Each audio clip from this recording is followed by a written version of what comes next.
Welcome everyone to Off Script. I'm Riley. And I'm Taylor. Today we're really getting into Chief of War Episode 4, City of Flowers Part 2. What an episode, so much going on. Absolutely. We're going to pull out some key moments from this one. It really shows how these personal conflicts and the bigger political picture just crash into each other, forcing some huge choices. Some really insightful stuff in there. Okay, so let's just dive right in. Unpack this political bombshell that kicks things off. Okay, so this episode, it didn't waste any time at all, did it? Right from the start, King Kalaniʻopuʻu drops that political bombshell, splitting power. Keōua gets the administrative rule, Kamehameha gets Chief of War. What did you make of that, right off the bat? Well, strategically, you can see the logic, kind of. It's smart, maybe.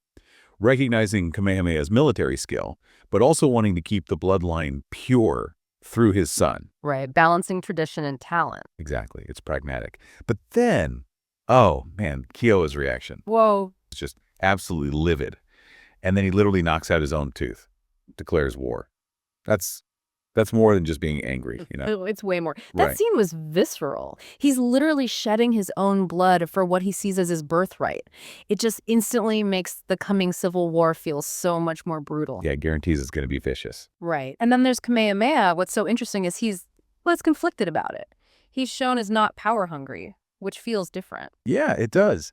His journey from being this sort of reluctant warrior to a strategic leader, you see it in these quiet moments where he's doubting himself. Okay, so while the men are dealing with power and war, there's another challenge brewing, this one against tradition itself. Kahumanu is having her own sort of quiet revolution, wouldn't you say? Oh, definitely. Seeing her just refuse to be silenced by her father, Moku, and John Young, that was powerful. Especially that moment when Young quotes scripture at her about wives submitting. It really threw into relief how, colonial beliefs were merging with traditional patriarchy to sort of doubly oppress women. Exactly. And that line of hers, "In the darkness, I was free," just haunting. It really is. Speaks volumes about how suffocating her role is supposed to be. And the freedom she finds in defying that, even internally. It's not loud, but it's profound. And then when she advises Kamehameha, telling him to trust his own judgment over waiting for divine signs. Total game changer, a complete pivot to pragmatism. Right. Okay, so while all this internal drama is unfolding in Hawaii, we've got King Kahekili circling. His reaction to the king's death. Yeah. It's chilling. Oh, that line, his bones were to be the ultimate prize for my altars. It tells you everything. Right. It's not just land he wants. He wants to consume their spiritual power. It's predatory. And he uses this idea of divine prophecy to back it up, doesn't he? Saying, we must set one bloodline for all the kingdoms, my blood. But what's interesting is that even his own people, like his son Kupule, they're starting to question him. Exactly. It adds complexity. He's not just a one-note villain. There's dissent even within his own ranks about his methods, his ideology. Okay, let's shift gears now because Kaiana's story takes such a dramatic turn. He's searching for his friend. Right. And then he discovers the slave trade. That whole sequence. Finding people, even babies, in cages. And the betrayal by his former shipmate. It's just a gut punch. It's incredibly powerful and horrifying. You see Kaiana's reaction change from, personal concern for his friend to this massive moral outrage. It's an awakening. Exactly. And then we get the warehouse fire. Wow. A lantern gets knocked over and suddenly destruction becomes liberation. It's visually stunning, isn't it? Kaiana carrying his friend out through the flames. It's like this single act against this huge injustice, but you feel the weight of it. What did it cost him? And you see the parallels, right? The fire in Zamboanga, the internal fires burning in Hawaii. Well, they're intertwined. Everyone's forced to choose comfort or courage. Okay, speaking of home, let's quickly touch on Kapuhi and Namake, the romance. Yes. The point of contention, perhaps? Possibly. Lay it out. Look, emotionally, I get it. Share grief. Mm-hmm. It makes sense. But I don't know. I did feel it kind of slowed the episode's overall pace down a little. See, I totally disagree. Okay. Defend it. It's two people finding comfort in trauma, believing their loved one is gone. The forbidden nature adds this complexity. And think about the payoff when Kaiana comes back. It's going to be devastating because we saw this develop. It's human nature under pressure, not filler. All right. I can see the emotional logic is there. It feels authentic. But the timing compared to the political chaos and Kaiana's mission, it just felt slightly off to me. That's all. Small point. Okay. Fair enough to question the timing. All right. Quick fire round. Scene stealer. Who owned this episode for you? Gotta be Kaiana. warehouse fire, that righteous fury, the moral awakening. He wasn't just in the episode, he was the episode for me in those moments. Became this symbol. Good one. Okay, my holy shit moment. Keōua? The tooth. Oh, yeah. It wasn't just shock value. It was a declaration of war through self-mutilation. The psychology of that. Chilling. Agreed. Yeah. Okay, most likely to cause problems award. Easy one. Has to be the Civil War, right? Keōua Right. versus Kamehameha. Absolutely. The kingdom is ripping itself apart. Okay, theory corner time. Connecting this to the deeper themes.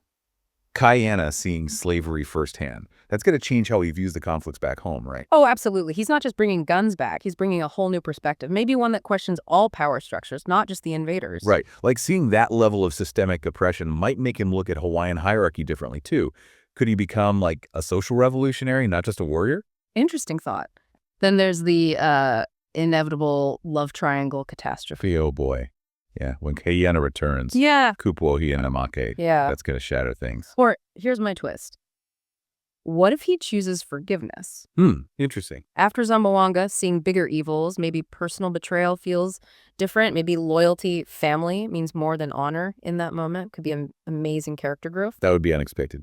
I also keep thinking about the guns theory. It's not just weapons. No, it's knowledge, European tactics, colonial warfare. That's a massive, potentially brutal shift for the island. Possibly. Could be. Lots to think about. Okay, judgment time. Grading, City of Flowers Part 2. I'm planting my flag. Solid B+, and I will defend it. Well, I bet you will. Here comes the passion. Look, I respect the energy, but I'm landing on a B- for this one. Yep. And I have my reasons why you might be grading on a curve. Too generous. A curve. Did you see that warehouse sequence? Kaiana going full hero mode, burning down a slave operation? That was pure cinema. How is that not an A sequence right there? Okay. The sequence was phenomenal. I'll give you that. Top-tier action. But the episode around it, didn't the pacing feel a little bumpy sometimes? Like when maybe we could have stayed with the political tension back home? I get the emotion, but it felt like it interrupted the main thrust a bit. Interrupted. No, that's the heart underpinning the thrust. You need the personal stakes. When Kaiana comes back, the impact of that discovery relies entirely on us seeing how deep that connection became in his absence. It's payoff. It's exploring desperation. It's not a distraction. Okay. Payoff potential acknowledged. But the execution felt slower compared to, say, how efficiently they handled Kamehameha stepping up. The weight of destiny, Kaʻahumanu guiding him, that felt perfectly paced and integrated. See? You admit parts were masterful. Kaʻahumanu telling him to trust himself. Amazing moment. But you're missing the thematic tapestry. It was all connected. Kaiana's radicalization, Kamehameha's burden, Kaʻahumanu liberation. They were all transforming under intense pressure. That's brilliant parallel storytelling. The parallels are great, yes, absolutely. Okay, so after all that, Team B+ or Team B-, where do you land on City of Flowers Part 2? Totally. Okay, thanks for joining us. Remember, in this world, every single choice matters, and the consequences are about to ripple across the Pacific. True. See you next week for what might just be the most intense family reunion ever put on screen.